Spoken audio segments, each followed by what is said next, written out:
Our survival is dependent upon the salmon. Salmon are essential to Columbia River tribal people. They're a food source and a way of life. We never surrendered. They want to take what's ours. That's time for them to give back. If you live in the Pacific Northwest, you've probably heard a lot about salmon, how important they are to this region, and how much trouble they're in now. But the history lessons many of us have learned are not the whole story. Tony Schick is an investigative reporter for OPB and ProPublica.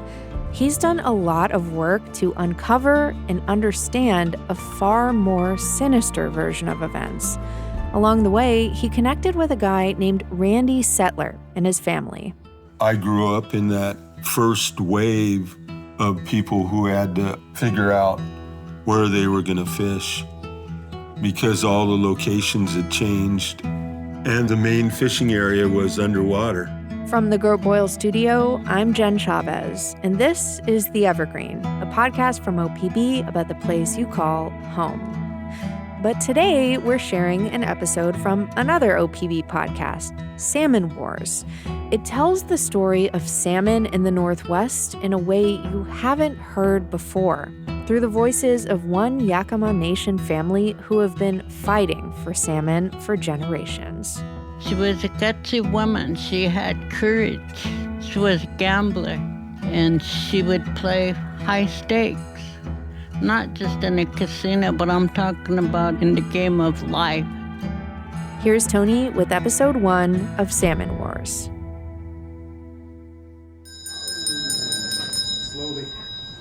Picture yourself inside a Native American longhouse. This one has giant logs rising from the ground in diagonals on either side of you, forming an A-frame roof. The walls and ceiling are cedar planked.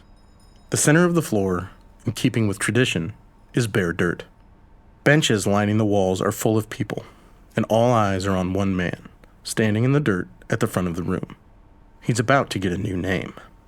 We're gonna say the name 3 times together. 3 times. I'll say it, then everybody will say it after in echo. Tukayakin. Tukayakin. Tukayakin. This is the name that our relative will receive this day. We're in Oregon, not far from the Columbia River. The man receiving a new name is Sam George. The name Tukayakin comes from one of his ancestors.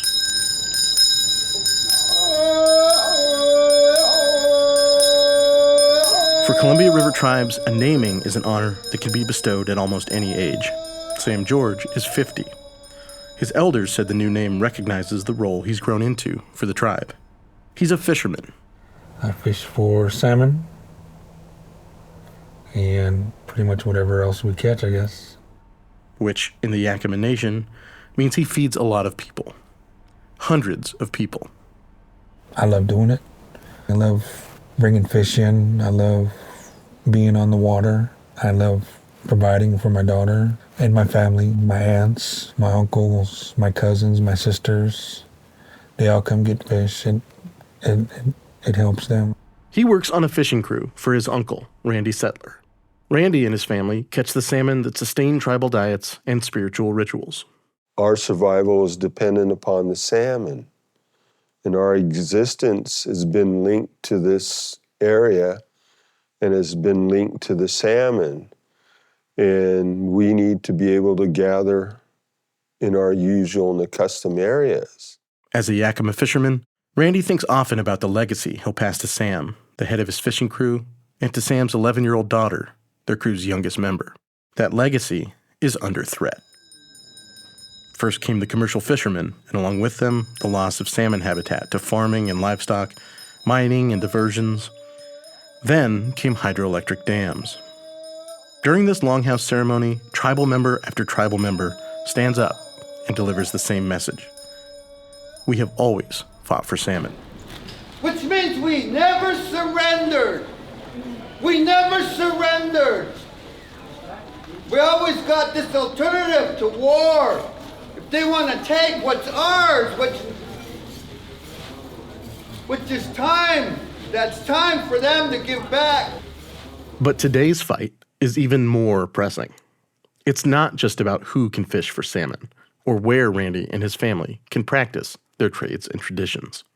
It's about whether those fish and a way of life will disappear completely. This is Salmon Wars.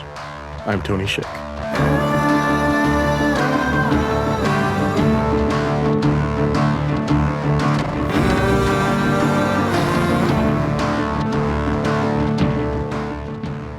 I was at that longhouse, witnessing that connection to the salmon because of Randy Settler.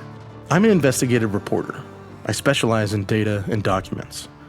My relationships with sources can be pretty detached, sometimes confrontational. I've never had a relationship with a source like the one I have with Randy.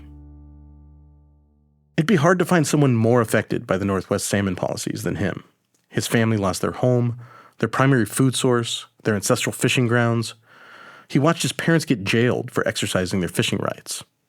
People like Randy were forced to sacrifice so much for the effort to make Northwest life easier. Easier for people like me.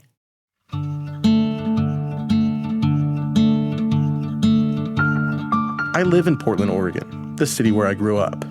It sits just south of where the Willamette River meets the Columbia, on land taken from indigenous people. My dad's foundry supply business, the one that housed me, fed me, put me through school, only existed because of the shipping and manufacturing industries enabled by the river and the dams. I proposed to my wife on a sternwheeler on the Columbia River, the tourist boat floating on a reservoir created between two dams, in a spot that used to be a series of rapids where tribes fished.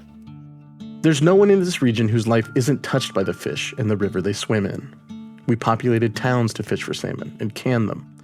We sacrificed them for cheap electricity. Even the region's iconic farming and timber industries wouldn't be possible without salmon, whose dying bodies have enriched the Northwest soil with nutrients from the ocean. To countless Americans, the Columbia has been a river of hope. This is from a 1949 film made by the Department of the Interior. A shining symbol of plenty. And men have followed the great river of the West down to the Pacific to sow their crops and cut the timber, to build a colonial empire, sending out its boundless resources to the far corners of the earth. That story about a colonial empire with the lie about boundless resources, that's the one I always heard. That's the story a lot of people heard. It's a story of progress, of American boldness and ingenuity. But for decades, the injustice at the heart of that story has been systematically hidden by and from the predominantly white people on the winning side of it. It wasn't until I started this reporting and met people like Randy that I realized how little I knew. I met Randy about 2 years ago. I'd started reporting on Columbia River salmon. A source suggested I give Randy a call. I asked him if I could come see his fish camp, but it's safe to say none of us expected what that would start. I'd scheduled this to spend one afternoon with Randy and his crew and be on our way. So how much time you gonna spend, Tony? Today? Yeah, with me. Till you give us the boot. Okay. Yeah. We lost track of time. After several hours, we didn't want to leave. They asked if we would come back the next day, and so we did. And we just kept coming back. We've done hours of interviews with Randy and his family members. I used to think, why are these guys coming back? That's Randy talking to a room full of people about why he agreed to be part of our reporting. Especially Tony, because I had treated him bad. And I always tell people he's no good. He's rotten. Making fun of me is one of Randy's favorite pastimes. And the feeling is mutual. Hi there, young man. Tony, he's with Oregon Public Broadcast. Hi there. I'm doing a story about fishermen who don't know how to run their own boats. Oh, you got the right guy. Okay. I'm right behind him. Since we met, I've spent more time with Randy or on the phone with Randy than I have with some of the people in my own family. By now, we'll call each other just to discuss our favorite basketball team, the Portland Trail Blazers, and who they might trade for. I don't know why they'd want to take him. Yeah. He's a great player, but he's not big enough. As you've probably gathered by now, Randy likes to talk. And he's told me a lot about his tribe, his family, and their history on the Columbia River. I was the youngest in my mother and father's family, and I watched all the older fishermen and my older sisters and brothers and their roles in the fishery, and we drank the river water. We bathed in the river water. We lived on the banks of the river year-round. We quickly go from talking about the history of his family to the history of the Yakima Nation itself. 10 of the 14 bands of the Yakima Nation existed for thousands of years along the Columbia River. Their villages were located near key areas of the Columbia where they could harvest salmon. In that there was great civilizations here of people who were able to do great things. When white settlers began to arrive in native territories, the United States sought to acquire the land, sometimes by treaty, sometimes by force. The 14 tribes and bands of what's now the Yakima Nation, they signed a treaty in 1855, at the same time as many other Columbia River tribes. What was unique about the treaties that we entered into is that the people here were so linked to the salmon resource and to the Columbia River and its tributaries is they argued, we have to be able to survive. And our survival is dependent upon the salmon. In many ways, the treaties in 1855 between the Northwest tribes and the U.S. government marked the official beginning of the Salmon Wars. The treaties ceded millions of acres to the government and reserved the tribe's right to fish and gather foods at usual and accustomed places, both on and off reservations. But the United States did not honor those treaties. Before the era of dam building, the most important fishing site for upper Columbia River tribes was a huge collection of waterfalls they called Shinitku, meaning roaring waters. Downriver tribes had Wyam, or echo of falling water. There was trails upon trails from all over, from Canada, Alaska, California, Arizona, New Mexico, all these different areas to the east came in to trade for salmon. Both those iconic sets of waterfalls, otherwise known as Kettle Falls and Celilo Falls, are gone. Kettle Falls was near Spokane, Washington, and was flooded when the Grand Coulee Dam created Lake Roosevelt. Celilo Falls was about 100 miles east of Portland, Oregon. The falls were submerged when the Dalles Dam created a reservoir in their place. Also gone are other, smaller fishing grounds along with critical spawning areas, village sites, sacred sites, burial grounds, and other indigenous resources. All of them destroyed by dams. At other fishing grounds that still exist, the salmon are simply gone, vanished behind dams that have no way for fish to swim past them. In 1947, the Department of the Interior flat out stated that the present salmon run must be sacrificed. Effort should be directed towards ameliorating the impact of this development upon the injured interests, and not towards a vain attempt to hold still the hands of the clock. Columbia River tribes, whose traditional fisheries would be located behind many proposed dams, were the most injured interest. Injured interest. But they received almost none of the amelioration. Amelioration. Congress paid to create a series of government-run fish hatcheries along the Columbia, but they built them to boost commercial and sport fishing in the ocean. The fish from government hatcheries would never even swim as far upstream as tribes' fishing grounds. We'll hear more about hatcheries in a future episode. And when salmon numbers dwindled, Northwest states tried to keep more of the supply for commercial catch. They specifically restricted fishing by tribes.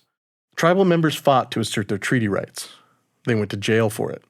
Tribes found ways to adapt to the losses of wild salmon and sacred fishing grounds, like opening their own fish hatcheries and using boats with gill nets, and they faced backlash for it. Overfishing, dams, and other habitat loss drove many salmon populations to the brink. Tribes have been suffering from these consequences, alongside the salmon, for more than 100 years.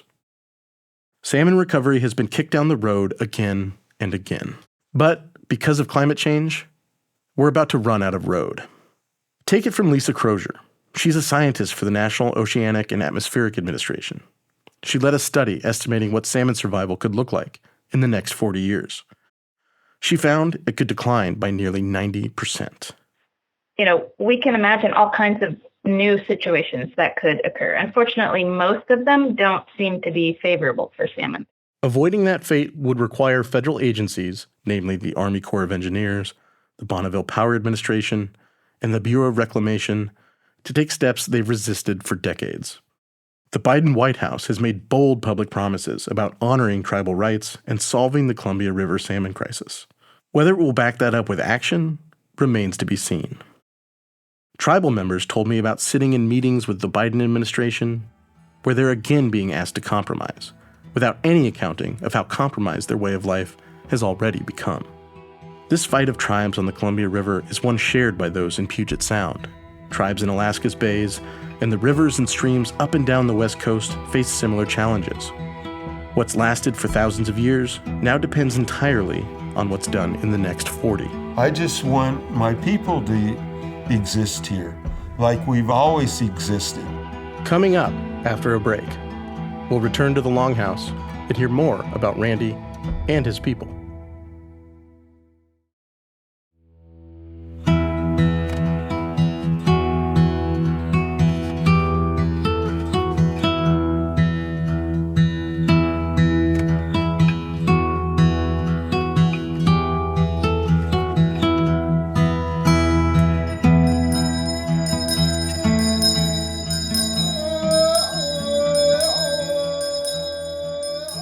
Remember the ceremony we were at earlier, where Randy's nephew, Sam, got a new name?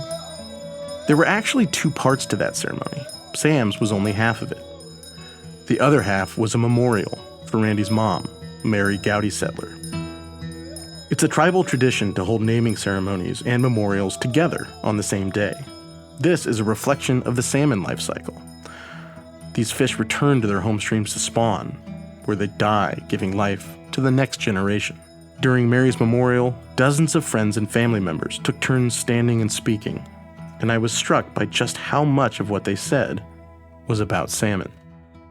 I've been to memorials. I've never been to one that included so many calls to action. Mary was the matriarch of not just the family, but of the fishing operation that Randy now runs. She became a well-known champion of tribal fishing rights. Randy saved newspaper clippings about her. In her day, the fight was about protecting their right to catch fish. Now, it's about making sure there are still fish to catch. One speech from the memorial really stuck with me. We look forward with the goodness of life. No recordings. That's Jode Gowdy, Randy's cousin. He asked that we stop recording. Some parts of Longhouse ceremonies are sacred and can't be recorded, so we stopped. But I can't forget what he said. He said people often ask him why, when he was chairman of the Yakama Nation, did he advocate so much for removing dams on the Columbia River. He reminded the Longhouse about the summer a few years ago when hundreds of thousands of salmon died because the river got too hot. Then he rested his hands on his young son, and he told the Longhouse the day was coming in his lifetime when that would be commonplace. He said Randy's mother was a great warrior. All the fishing families in the Longhouse that day share that warrior spirit, he said, and they're going to need it. For decades, the sites where Randy fished were in his mother's name. Now, they're in his. He and his sister are now the family elders. As the day's ceremonies neared the end, Randy stood to share some closing words. So when I look around and I look at you, but I'm looking at all those ones that were before me. All my mother's brothers, all my father's brothers and sisters. As I want you people to understand how important this is. This ground.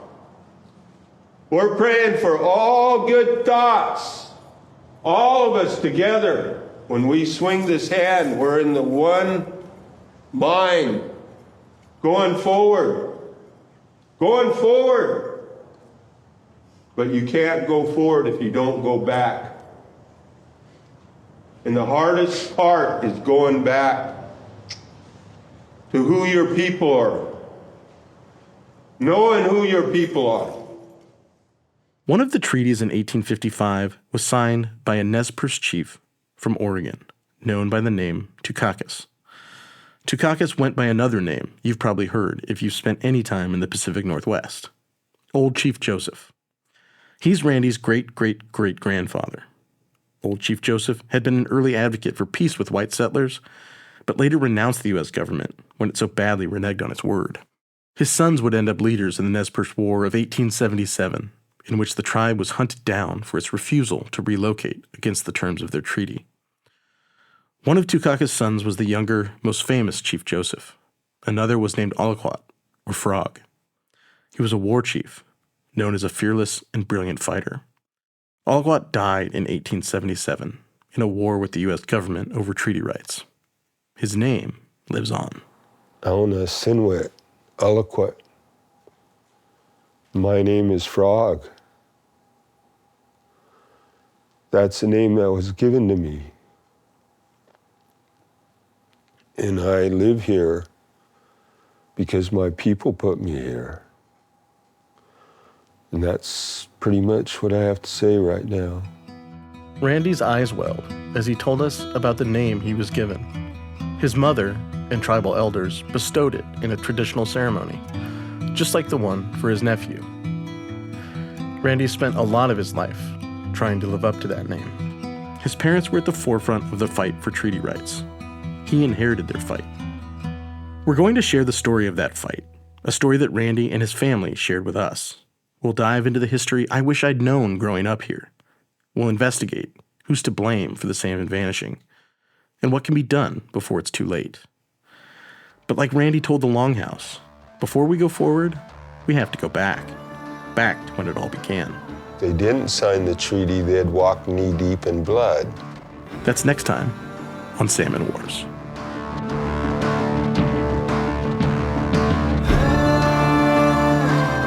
Tony Schick is the host of Salmon Wars, a podcast from OPB. You can find the rest of the episodes wherever you like to get your podcasts. And of course, you can find more in-depth reporting on salmon, dams, and Pacific Northwest tribes at our website, opb.org. Salmon Wars was produced by Tony Schick and Julie Sabatier and edited by Anna Griffin. Katie Campbell at ProPublica contributed to the reporting. The sound engineers for the project are Nalene Silva and Stephen Cray. Original music for Salmon Wars was created by Keely Goodwin and Sean Ogilvie. Additional music comes from Audio Network. Thanks to Charles Hudson for reviewing the episodes prior to publication with an eye toward cultural context. And thanks to Sarah Bluestain, Lillian Kerbake, and Sage Van Wing for their input. Crystal Ligori was the voice of the official government documents you heard in this episode. Thanks for listening to The Evergreen. If you have a question for us, please reach out. Email theevergreen@opb.org. I'm Jen Chavez. Catch you later.